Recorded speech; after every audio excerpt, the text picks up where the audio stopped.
¿A qué se dedica? ¿Soy abogada? Ujú. Sí. ¿En qué ciudad está? Ujú. En Popayán. Ujú. No. ¿En qué se especializa o qué le gusta trabajar más?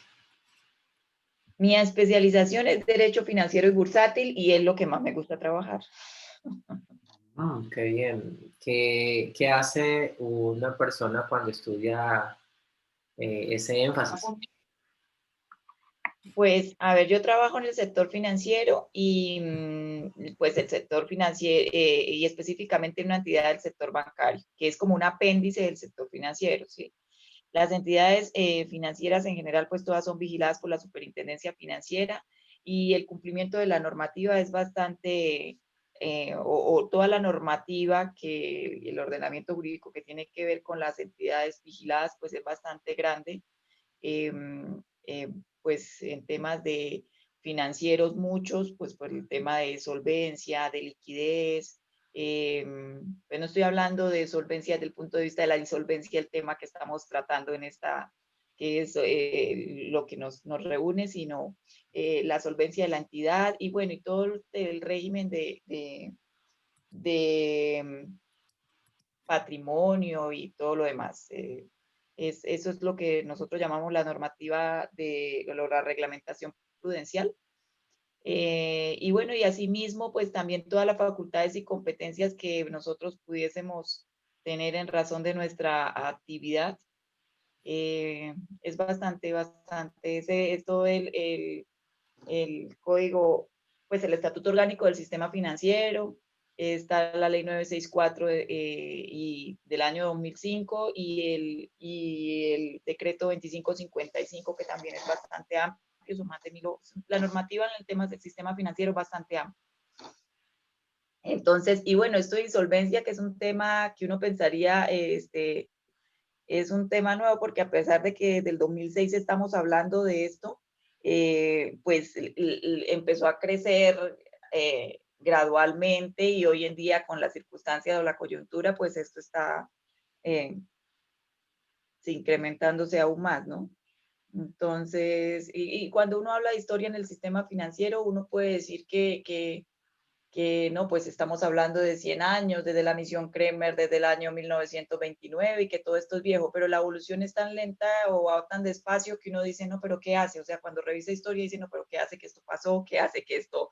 Sí, entonces uno por eso dice, bueno, insolvencia, no, pues desde el año 2006 y empezamos en la 1116 y es relativamente nuevo bajo una experiencia, ¿sí? Porque no en el 2006, pues todas las entidades habíamos entrado en esta onda. Así es. Sí, lo que no nos han enseñado es el cómo manejar ese proceso de insolvencia. De Yo, pronto, yo, yo cómo manejarlo más allá de la norma. sí, correcto. O sea, Mm. sí, porque realmente la normativa es aplicar lo que ya nos están dando en la ley de insolvencias. Sí, sí. Es que no más el hecho de enfrentarse uno a la audiencia y saber en qué momento uno si objeta, en qué momento no, qué lleva esa audiencia, cómo va preparado. Tú sabes, una cosa es lo que dice la norma y otra cosa es lo que uno ve en la práctica. Correcto. Entonces, ¿cómo? En este proceso de formación nosotros no vamos a abordar la normativa, sino que lo que vamos a hacer es analizar cómo nosotros podemos manejar el proceso de insolvencia desde el punto de vista organizacional. ¿Sí? Sí, lo vi así, sí vi dentro de los documentos que alcancé a ver en el curso, porque solamente estoy viendo como dos frentes grandes en el curso, no sé si es que no le han subido más cosas, ya empecé a darme cuenta que era así, o sea, más como de cara a, incluso a la persona que se va a insolventar, Sí. ¿sí? Más bajo la experiencia de la persona que se va a insolventar que nosotros, pero bueno, es bueno de todas maneras también, pero sí, ya había como que aterrizado que ese era el enfoque. Ahí hay una dualidad porque nos puede servir a ambos, a quien está asesorando y también a la empresa. ¿Sí? Digamos que tiene esos dos beneficios. Lo que buscamos en sí es disminuir o facilitar los procesos de insolvencia dentro de las organizaciones, de tal manera que se disminuya la probabilidad de que eso se siga dando. ¿Sí? y en el evento que se dé, de qué forma nosotros podemos manejar esto. Entonces, a lo largo de esta primera unidad, ustedes van a tener la oportunidad de conocer algunos tips, algunos errores y algunas situaciones que casi siempre se presentan en los procesos de insolvencia. ¿Sí? Procesos de insolvencia que no solamente le suceden a una organización, ¿sí? Sino que también nos pueden pasar a nosotros, a las personas. ¿Sí? Entonces, ¿qué podemos hacer en ese caso? ¿Cómo podemos administrar esto? Muy bien, te agradezco muchísimo. Bien, Sí, sí, sí. sí, Lorena. Muy bien, Sí, Andrés. sí, ese enfoque y de pronto también de uno implementar un poquito más la cultura de que la herramienta, de que, o sea, a ver, que el tema de insolvencia no es una herramienta para evadir la responsabilidad y sobre todo a la luz de la 1116 que así lo dice, que es salvar la entidad, y más que si estamos hablando de inclusión financiera, uno tiene que saber que pues debe responder con esas acreencias para efectos de que ese círculo de confianza se siga moviendo. Entonces, si yo entro en, si yo tengo pensado un tema de insolvencia que mi iniciativa no sea para ver cómo evado mi responsabilidad o cómo esa cultura de no pago de pronto no, sino es como dice la norma, es para salvar la entidad, para ponerla en mejores condiciones, para ver cómo cumplo con mis obligaciones, pero de otra manera distinta porque me ahorqué, o sea, ¿sí? Porque llegó un momento en que me había ahorcado y no lo puedo cumplir, me proyecté mal, una situación como estas, que ya uno empieza a analizar y decir, bueno, pues estas son circunstancias en las que uno realmente no había previsto que esto pudiera pasar y le pudo pasar a muchos empresarios, ¿no? Pero eso sí sería pues la parte soñadora y bonita que uno espera que las personas vean la norma como esa guía y esa luz, pero no como una herramienta para yo utilizarla bajo una cultura de no pago o de evadir la responsabilidad. Pero realmente hacia eso lo estamos apuntando en este proceso de formación. ¿Sí? A ver. Yo los invito a todos ustedes a que recuerden la última vez que salieron al centro, que salieron a un centro comercial y recuerden cómo están los locales.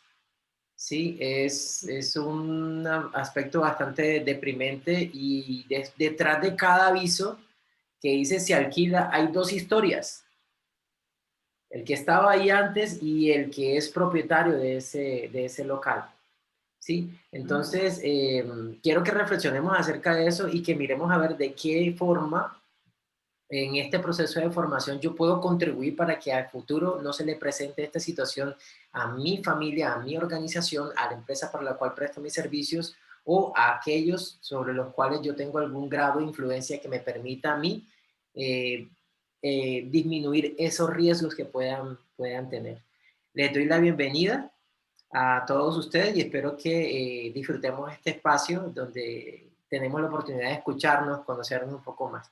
Lorena me decía que es abogada, Andrés, Julián, Javier, ¿qué profesión tienen? Hola, muy buenas tardes a todos. Mi nombre es Julián Cabrera. Pues actualmente, digamos, me encuentro como en esa fase de terminación de mi carrera. Estoy estudiando administración financiera en el Colegio Mayor. Y digamos, en la parte laboral, pues soy como el director general o gerente de una microempresa dedicada a la confección y comercialización de prendas de vestir, principalmente pues vestidos para niñas. Ese es como en el campo que trato de desempeñarme, pero sí me gusta mucho el término, pues el ámbito financiero, ¿no? Que es como la línea en la que me desempeño. Espero que les guste mucho este espacio que hemos diseñado para poder compartir esas experiencias. Y en nuestra segunda sesión sincrónica y en esta segunda semana, va usted a encontrar algunas herramientas que le va a poder gestionar la parte financiera de la organización de tal manera que no se vayan ustedes a ver envueltos en situaciones de liquidez. Espero que lo disfruten mucho, Julián. Vale, muchas gracias, profe. Andrés y Javier. Buenas tardes. Buenas tardes. Mi nombre es Andrés Salinas y actualmente me dedico, pues trabajo en el área comercial, específicamente pues en la parte de ventas y estoy estudiando administración de empresas ya en sexto semestre.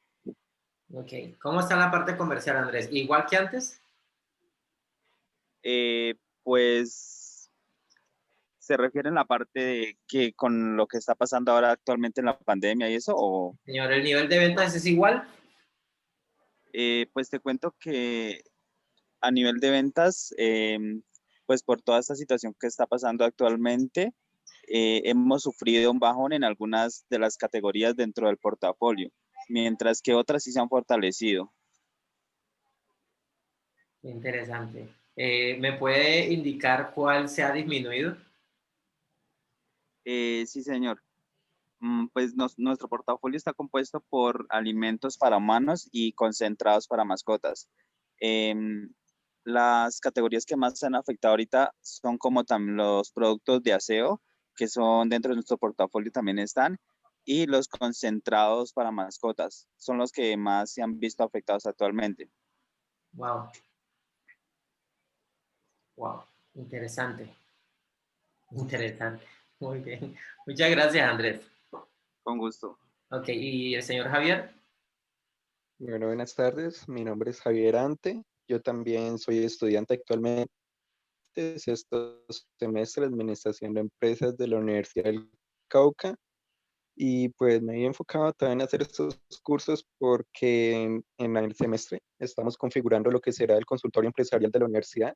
Por ende, estaremos en estos espacios. Excelente, excelente. No, espero que utilice alguna de las herramientas que tenemos acá. Muy bien. Entonces entremos en materia, damas y caballeros. Conozcamos un poquito acerca de este proceso, ¿sí? Permítame. Sí, coloquémoslo por acá. Muy bien.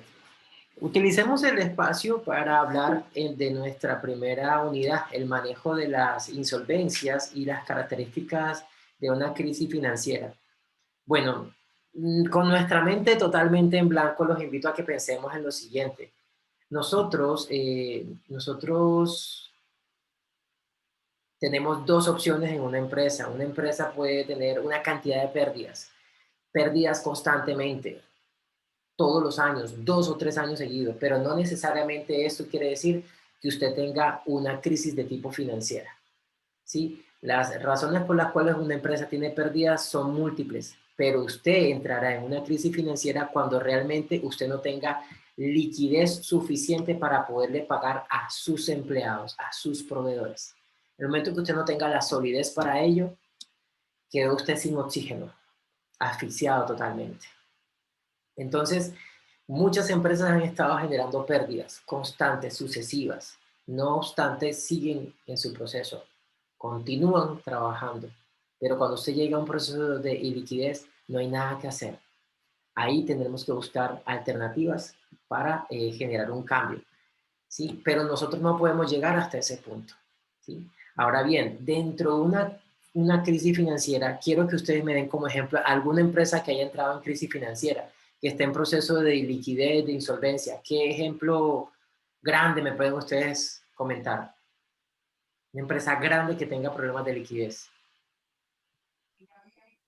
Pues, profe, pensaría en un principio como el caso más conocido durante la pandemia que fue Avianca, ¿no? Excelente. Sí, señor. Sí, sí. Entonces, fíjense algo, que Avianca tiene una situación, vámonos al génesis de Avianca. ¿Qué ha pasado en Avianca? En principio, en Avianca tenía un socio muy importante. Los que estamos por fuera de Avianca decimos, el hombre se molestó porque no le estaba dando la rentabilidad que necesitaba en su inversión y él decidió vender su participación. Entonces, digamos que cuando el socio más importante de una empresa se retira, y la verdad, el hombre sabe algo de negocios, el hombre entiende algo de negocios. No por algo es uno de los empresarios más ricos a nivel mundial. A partir de ahí ya generaron unos indicadores importantes. Pero ¿qué sucede? Con ocasión a la crisis sanitaria que tenemos a nivel global, comenzaron a darse una cantidad, a acelerarse unos procesos. Ese aceleramiento de procesos me permitió, yo trabajo con algunas universidades en posgrados, hicimos un análisis de esta empresa, de Avianca. Para mí, como acompañante del proceso de ellos, me pareció sorprendente saber que Avianca tiene una flota de aviones alquilados. Imagínense ustedes, si una empresa ya iba mal y los aviones, que son el motor que genera los ingresos, está parado y toca seguir pagando esos arrendamientos, ¿se imagina cómo se sentiría uno? Oxígeno, ¿qué oxígeno te queda? Pero bueno, menos mal tiene el gobierno colombiano que le estaba dando el oxígeno, ¿cierto? Nuestro presidente que pues le concedió un crédito. El crédito era más o menos como este alto. Y nosotros después solicitamos un crédito al Banco Mundial como por ese valor para la crisis de la pandemia, ¿no? Un poco menos que lo que estaba autorizado el préstamo para Avianca. Pero bueno, no vamos a hablar de política, pues ya me parece que está bien la decisión del presidente, pues no sé qué opinan ustedes. Bueno, entonces fíjense algo, esa situación de esa iliquidez es una característica difícil de manejar en una organización como ella. Entonces, todo ese génesis, esa introducción, para que entendamos qué pasa cuando entra una empresa en insolvencia. Primero la sorpresa, ¿no? ¿Cómo es posible que una empresa tan grande como Avianca pase por todo esto? ¿Sí? Y esa falta de información, realmente la falta de información viene de adentro de la organización. Porque siempre, hasta el mismo presidente lo ha dicho, todo está bien, perdón, presidente de Avianca, todo está bien. Nosotros seguimos operando con normalidad, pero nosotros no podemos tratar a Bianca como se ha tratado a Delta Airlines, una de las aerolíneas más importantes de Estados Unidos que recibió algunos auxilios, o de Lufthansa, que también recibió algunos auxilios de parte del gobierno alemán. ¿Sí? Pero en todo caso sí, más aún una sorpresa porque no se esperaba esta situación. Recuerden, la falta de información proviene desde la misma empresa. ¿Sí? A partir de esto se genera una cantidad de efectos secundarios, producto de la falta de información. Efectos secundarios tales como no tomar tiquetes,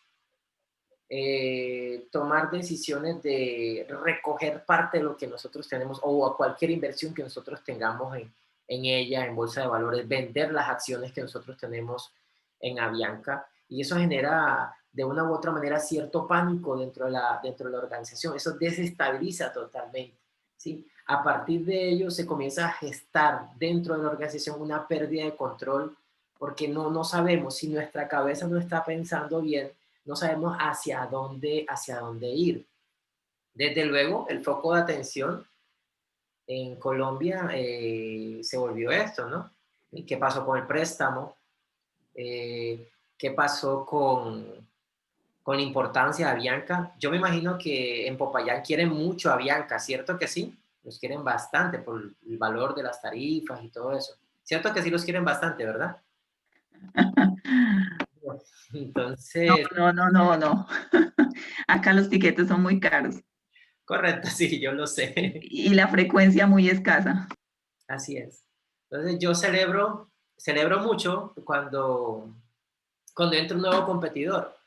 Cuando entra un nuevo competidor porque realmente facilita que nos den una tarifa mucho más favorable. ¿Sí? Entonces fíjense algo, la atención de nuestro país se fue en función de eso y ya comenzaban los procesos de presión y persecución acerca de todo lo que estaba pasando. Miren ese caos que se va formando alrededor de todo esto. Ese caos no es bueno, ¿sí? Pienso que el mayor problema de ellos en este momento de la fase de insolvencia ha sido la falta de comunicación. Pero la situación de ellos no viene con ocasión de la pandemia, viene desde hace mucho tiempo. ¿Sí? Muchísimo tiempo. Era algo que no alcanzábamos a ver nosotros, pero que posiblemente ellos sí lo veían dentro de su organización. ¿Sí? Para conocer esto, me imagino La que... pandemia aceleró. Claro, fue el detonante, sí. Sí, me imagino que esto será objeto de estudio, objeto de análisis, si sobrevive la empresa, ¿sí? No van a hacer ningún informe si sobrevive, pero si la empresa la cierran, con toda seguridad van a hacer un informe detallado de todo lo que ha estado pasando. Esto que le está pasando a ellos también le sucede a todo el resto de organizaciones, ¿sí? Ahora bien, dentro de ese proceso de insolvencia que puede estarse llevando a cabo en esta aerolínea, nosotros también tenemos algunas herramientas que nos ha dado el Estado colombiano, ¿sí? Que eso también se encuentra en las diferentes latitudes. En Estados Unidos, pues también existe una ley de insolvencia. Nosotros aquí en Colombia, ellos se han acogido la ley de insolvencia en Estados Unidos, ¿sí? Y dentro del marco legal de insolvencia en Colombia, nosotros tenemos unos decretos reglamentarios que hoy por hoy lo que buscan es facilitar el proceso, hacer el proceso más eficiente. Para las personas que no manejan el tema de manera amplia, ¿sí? Quiero darles a entenderlo de manera práctica. Nosotros, un proceso de insolvencia tiene que ser administrado por unos intermediarios ante la Superintendencia de Sociedades. Esos intermediarios, que son aquellos, son los liquidadores y promotores, son personas que facilitan el proceso, realizan la intermediación entre todos los acreedores, ¿sí? Los deudores de la organización, ¿sí? Y la superintendencia, ¿sí? Lo que busca esta normativa es poder generar un proceso mucho más eficiente, facilitar el trámite, la logística que en ello corresponde, regularizar el flujo de información de tal manera que todo sea mejorado, ¿sí? Y le ha dado la potestad a algunas oficinas regionales para que puedan realizar estos procesos, ya se ha descentralizado un poco más, ¿sí? Se ha incorporado incluso recientemente la digitalización de la información, de tal manera que usted pueda aportar algunas pruebas o presentar unos informes de estos liquidadores mucho más fácil. Ahora bien, estos liquidadores y promotores, hoy por hoy, la superintendencia intenta ponerlos a trabajar, ¿sí? Como lo que en verdad es el espíritu de la normativa. Y se espera que a través de la presentación de estos informes nosotros podamos mejorar la aplicación de este decreto. Este decreto, para analizar este decreto, nosotros necesitaríamos un diplomado.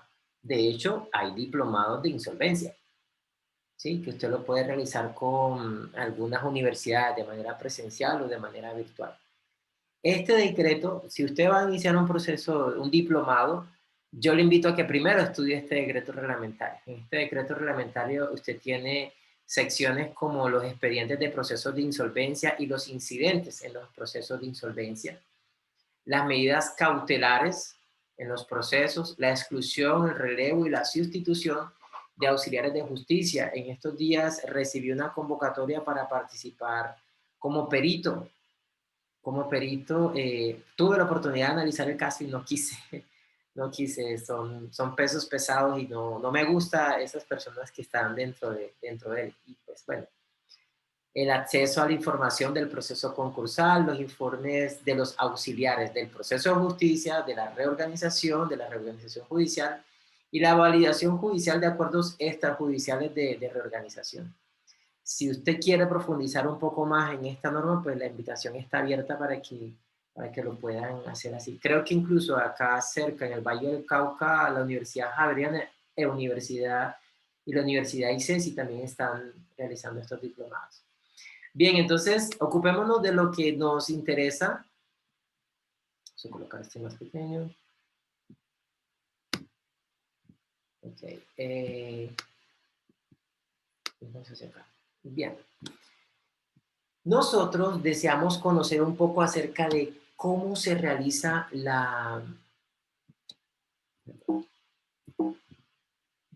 Gracias, listo. Yo cómo puedo hacer la detección temprana de problemas financieros y acciones operativas de mejora. A partir de este momento, yo quiero acercarme a usted que necesita evitar o necesita entender cómo se maneja el proceso de insolvencia, ¿sí? como persona natural o como persona jurídica.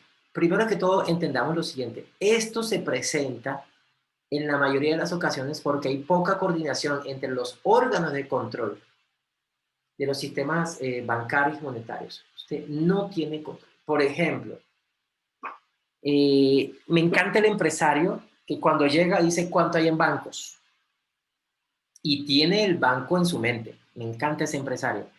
De hecho, me da susto presentarle los informes financieros a él porque de pronto el hombre sí tiene el estrato en la cabeza. ¿Sí? Él lo tiene. Entonces, mucho cuidado con equivocarnos. ¿Sí? Bien, muchos errores en la administración de los recursos. Por ejemplo, nosotros podemos pensar que nuestras cuentas por cobrar son de 100 millones, por dar un ejemplo. Sí, pero realmente esos 100 millones de pesos, el 80% de ello no es cobrable a corto plazo. De hecho, está deteriorado ese 80%. Entonces yo tengo una información distorsionada de lo que realmente es mi organización. Esa es una de las grandes fallas que yo puedo tener. La segunda, la falta de control y vigilancia de las instituciones económicas puede derivar en muchas ocasiones en malas conductas o prácticas. ¿A qué nos referimos en este caso? Nos referimos a que tenemos un empresario. Ese empresario es un empresario formal que vende como debe ser. Tienen sus inventarios en orden. Cuando realiza la facturación, descarga inmediatamente el inventario y genera los ingresos. Pero también tenemos otro tipo de empresario que no lo factura de esa manera, sino que viene, pide la plata por acá y por acá la recibe. Entonces, esas malas conductas, esas prácticas inapropiadas generan en sí un deterioro de la calidad financiera de su organización, porque usted nunca se va a dar cuenta. Usted dice, no, yo estoy manejando dos contabilidades. Se vuelve tan inmanejable. Claro, usted puede manejar dos contabilidades, pero es lo mismo como si usted estuviera en un negocio vendiendo arepitas, porque tiene usted que estar al frente del negocio, no más. Pero cuando usted ya tiene otras personas trabajando dentro de la organización, cuando usted permite eso, usted le enseña a sus socios, le enseña a sus empleados a trabajar de esa forma, le aseguro que esas malas prácticas también redunden en contra de usted. La otra son los problemas de solvencia por parte de entidades bancarias y de crédito que en muchas ocasiones han sido provocadas por crisis de confianza dentro del sistema financiero por parte de la población. Eso nos pasó en el sector solidario, creo que alrededor de los años 80. En los años 80 hubo una crisis importante en el sector solidario, sector cooperativo. ¿Qué pasó? La gente le dio miedo y se fue y retiró el dinero. ¿Y cómo se quedaron esas entidades del sector solidario? Así, vean. Quedaron sin dinero para operar. Entonces, con ocasión a esto, hubo una ley y esa ley previene que ya vaya a pasar eso mismo que sucedió en ese entonces. ¿Sí? En el año 1998-1999 se presentó un terremoto en el eje cafetero. Gracias al terremoto del eje cafetero, pues todos, el gobierno dijo que pusiéramos un aporte, el 2 por 1000, cada movimiento financiero está bien, el 2 por 1000, que eso era momentáneo, ¿no? ¿En qué año estamos? Ok, bien. Después el 2 por 1000 se convirtió en el 3 por 1000 y hoy es el 4 por 1000. En ese tiempo, el 3 por 1000 era para darle la mano a las instituciones del sector financiero que entraron en crisis. Tuvieron unas crisis dentro de las cuales estaban unas insolvencias. Entonces, con ocasión a esto, ya tenemos unos controles, por ejemplo, control de riesgo de liquidez. Hay sistema de administración de riesgo operativo, hay sistema de administración de riesgo liquidez. Esta información se tiene que estar reportando constantemente a la Superintendencia Financiera, se tiene que estar reportando constantemente a la Superintendencia de Economía Solidaria. Ellos manejan nuestra plata. Electricaribe, ¿saben qué es Electricaribe? Ok, listo. Con Electricaribe también habían unos indicadores que se comenzaron a revisar y tomaron algunas decisiones, pero recuerden que Electricaribe no fue liquidado. No. Bien, pero de esa forma sirve el control de las entidades por parte de la superintendencia. Y Ok, el siguiente tiene que ver con ocasión a los indicadores previos a una crisis financiera. ¿Sí? Por ejemplo, eso no se da un día para otro.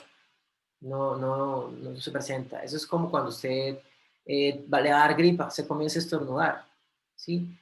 Todo viene tiene un génesis. Dentro de este génesis, ¿qué tenemos que hacer? O la invitación que nosotros hacemos es a construir una matriz de riesgos. Hagan de cuenta ustedes un panel de control donde ustedes están viendo, ¿sí? Aquí va en verde, en amarillo y en rojo. Tienen varios indicadores. Entonces ustedes administran, ustedes colocan una cantidad de indicadores para evitar estas crisis financieras. Sé que tenemos algunas personas que están en proceso de formación, hay otros que tenemos que estamos totalmente formados, pero nuestro fuerte no es lo financiero. En la siguiente unidad revisaremos esto. Intentaremos colocarle unos indicadores. Por el chat no, por el foro les voy a compartir una norma de calidad en gestión de riesgos para que ustedes la tomen como referencia, ¿sí? Y digan, oiga, me gusta esto para esta empresa. Sí, o mire, yo lo puedo tomar como ejemplo en el caso de estudio. Yo lo puedo tomar como ejemplo porque, mire, es que esto ya está inventado. ¿Yo por qué me desgasto? Sí, efectivamente, eso está inventado. La idea es que usted gestione la crisis a partir de los riesgos. ¿Sí? Bien. Otro de los indicadores, cuando le comienzan a quedar mal en los pagos.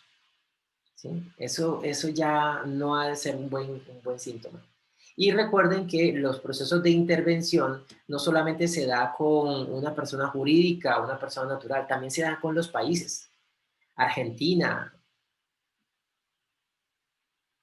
Grecia, países que prácticamente tienen un default técnico, ¿sí? Pero díganme algo, ¿y qué pasa si un país como esto se declara en quiebra? O sea, no le va a pagar a nadie.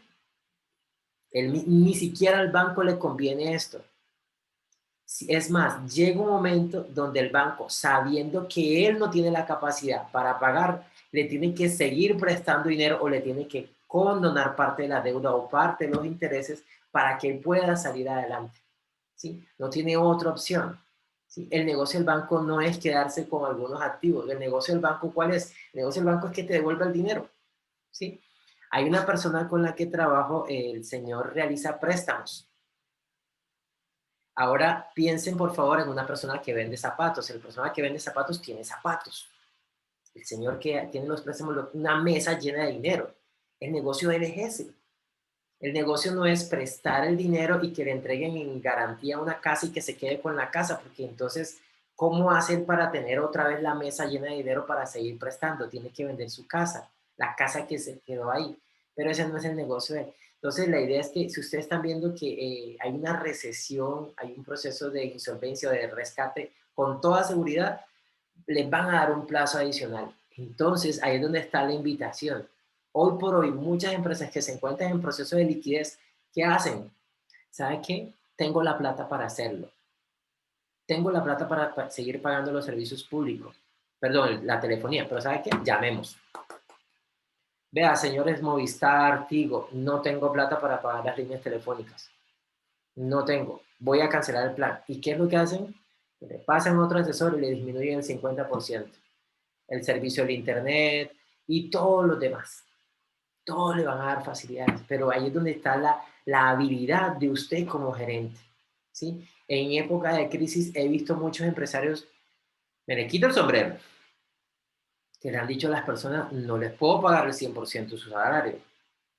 Usted trabaja en su casa y le pago el 80%, le pago esto y está bien. Todos se pusieron la camiseta, lo hicieron.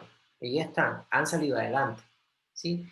Ahora, hay otras situaciones importantes como por ejemplo una burbuja, la burbuja inmobiliaria que se presentó en Colombia, donde los bancos tienen una cantidad de locales, de edificios, de apartamentos y casas, porque no pudieron pagar. ¿Por qué no lo pudieron pagar las personas? Porque hubo una colocación inapropiada. Se creó una burbuja como muchas de las burbujas que hay hoy, por ejemplo, la bolsa. A mí me gusta mucho la economía. pero para mí la información que entrega la bolsa, eso es como tan irreal, ¿sí? Yo recuerdo que yo tengo un fondo de pensiones voluntarias y en el fondo de pensiones voluntarias yo administro a qué riesgo quiero colocar. Lamentablemente yo soy muy arriesgado, entonces coloco en uno que es agresivo. He perdido, hace como 2 meses había perdido, hasta hace un mes había perdido 900.000 pesos, hasta hace un mes. Ya solamente he perdido 400.000 pesos. ¿Ya sabemos cuál es el presidente de Estados Unidos? Ok. Por esa razón fue que recuperé todos esos 500.000 pesos. Espero terminar de recuperar. ¿Me entiendes? Entonces hay una cantidad de burbujas que nosotros tenemos que saber, oiga, ¿cómo me pueden estar afectando a mí? ¿Sí? Recuerden, siempre mirar el entorno. El entorno es el que me dice a mí cómo yo puedo mejorar. ¿Sí? Algunos errores que yo puedo tener cuando yo estoy en un proceso de insolvencia están con ocasión a pensar que la organización por sí sola puede salir de ese enredo. Ese es uno de los peores errores. Se está asfixiando, se está quedando sin aire la empresa y yo creo que él pudo antes, los gerentes de antes pudieron hacerlo, ella también puede. Hay que atenderlo, hay que mirar cuál es la necesidad, qué está sucediendo. Olvidémonos de eso que tenemos ahorita, porque crisis ha habido en todo momento. Pensemos en cualquier otra crisis. Colocaron un negocio al frente, otro negocio allá, la competencia está muy agresiva, ¿sí? Entonces, tengo que mejorar. ¿Qué tengo que mejorar? La estrategia.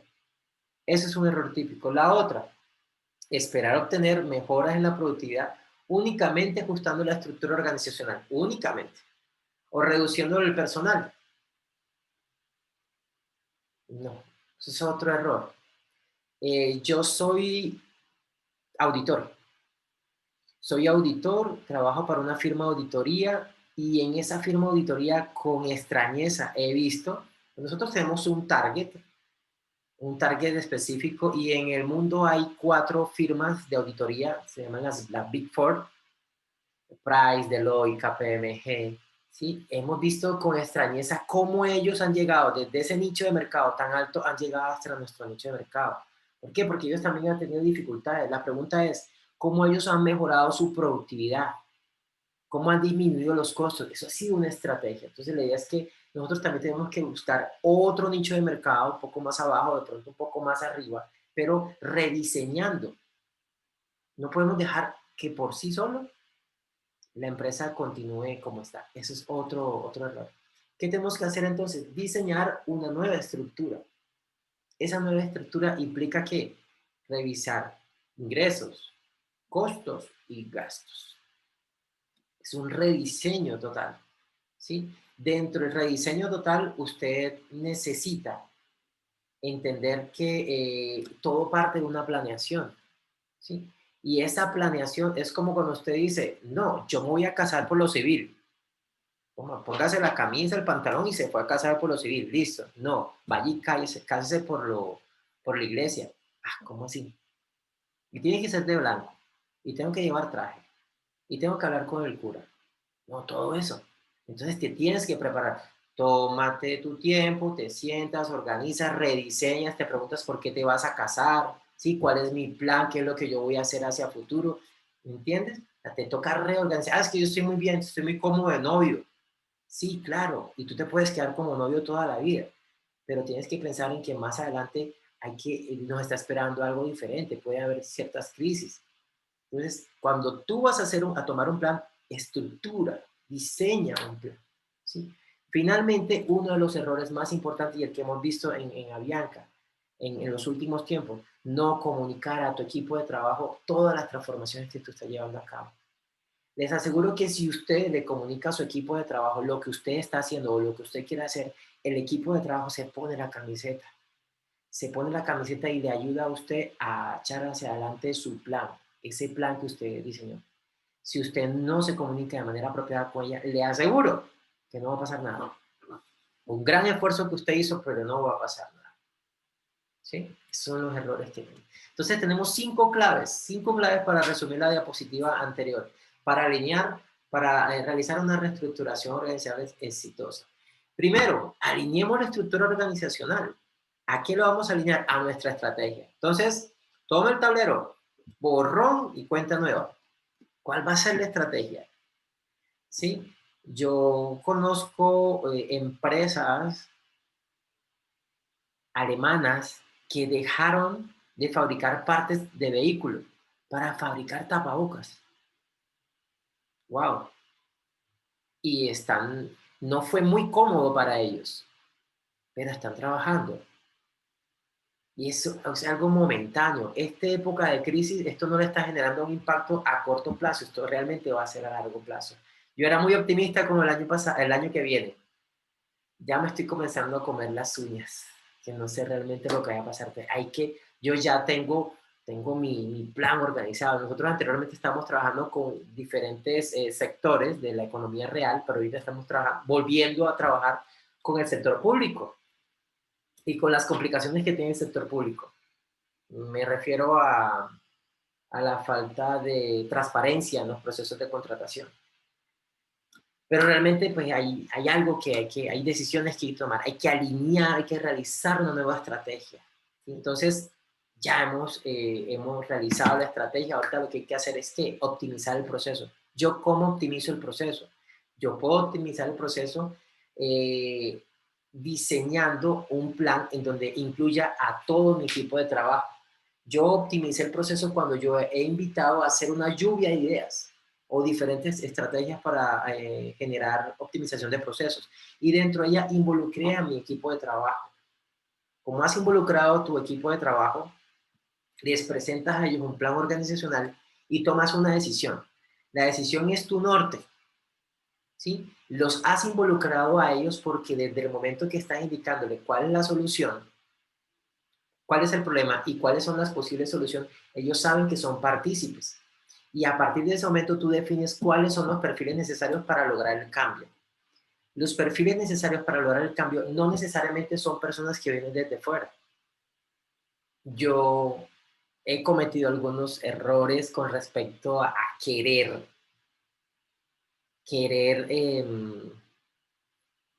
que las personas desarrollen su profesión.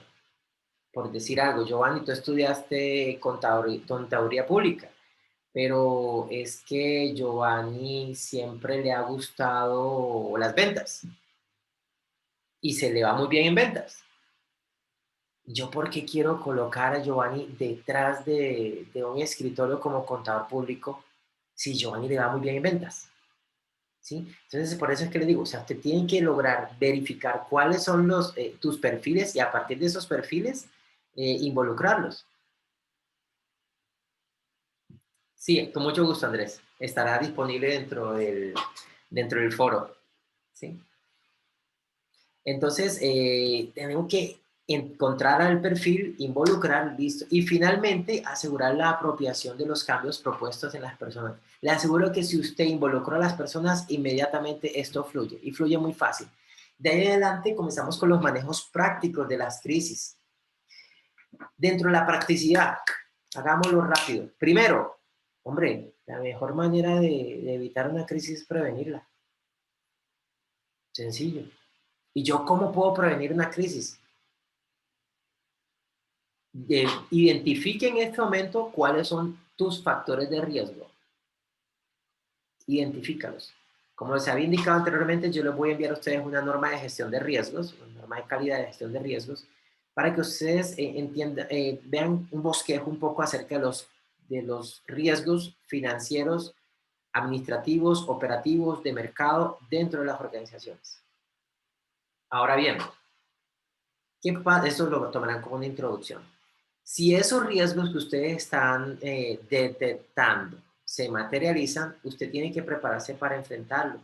Y usted ya debe tener un plan de gestión de crisis. Entonces, en su mapa de gestión de riesgo, usted tendrá el riesgo y la forma como enfrentarlo.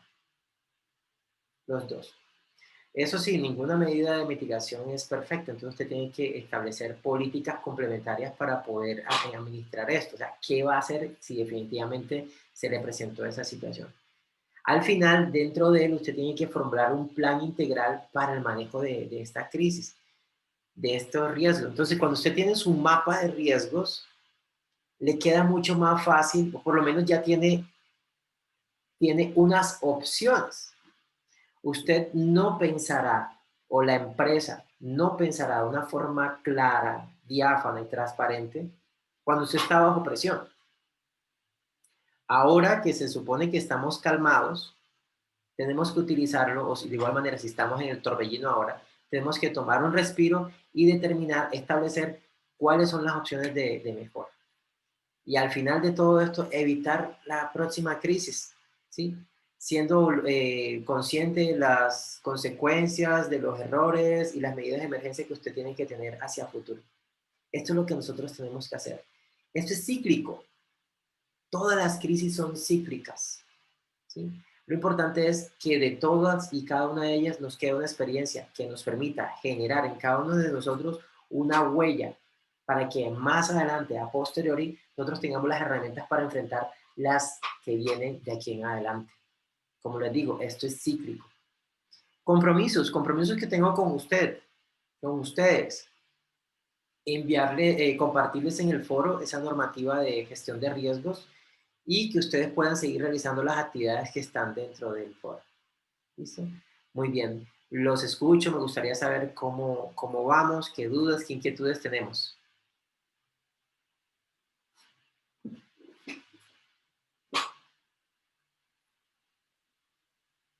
Calderón y la persona que es Samsung, no pudo cambiar el nombre, me imagino. No, Calderón es que estaba por el celular, Giovanni, y ahorita ingresé por el... Soy Lorena. Ah, ok. Ingresé por el computador. Perfecto, muy bien, gracias. ¿Y Samsung no tiene preguntas?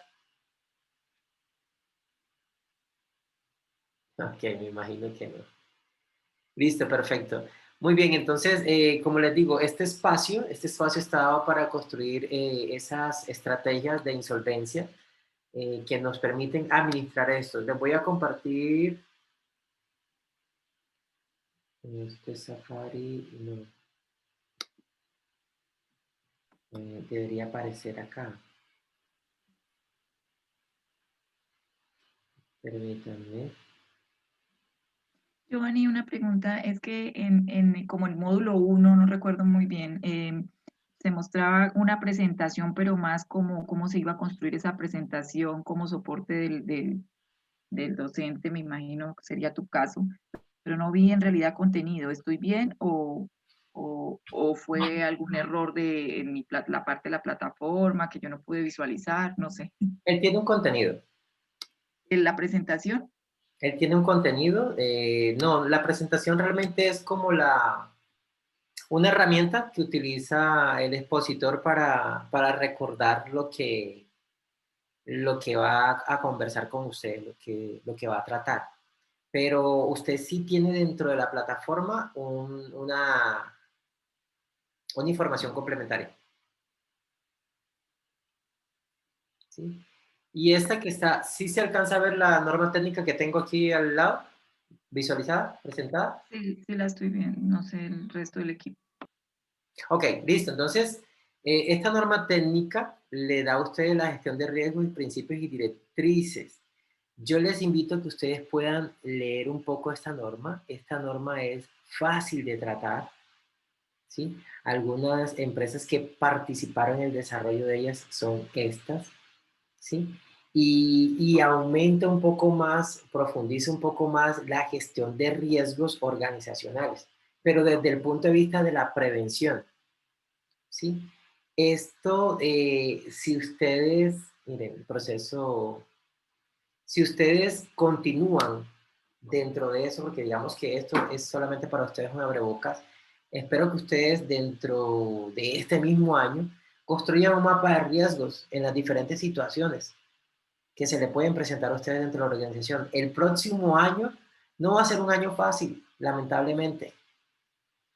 ¿Por qué digo que no va a ser un año fácil? Por las situaciones que vemos en Europa. ¿Sí? En Europa se está reflejando lo mismo que sucede allá, se refleja acá como 4 veces más. Si se dieron cuenta, ellos tuvieron unos altos contagios y acá esto fue una cosa impresionante. Ahorita allá triplicó los contagios y pues no me puedo imaginar qué puede suceder acá. Entonces, quiero ser positivo, quiero ser optimista, pero también hay que ser realista, ¿sí? Y de eso se trata un mapa de riesgos. Muy bien. Listo, damas y caballeros, entonces recuerden por favor visitar el foro, ¿sí? Yo les escribo en el foro, les llega a ustedes un correo electrónico y a través de él nos seguimos comunicando, ¿sí?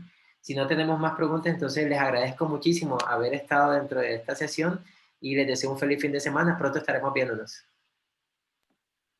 Feliz tarde. Gracias, Giovanni. Una más, la norma ISO 31000 que mostraste, también no la vas a... Ah, bueno, perfecto. Claro que sí, Vale, gestión de riesgos. listo, muchas gracias. Con mucho Gracias a gusto. todos, hasta luego. Hasta luego, muy amable.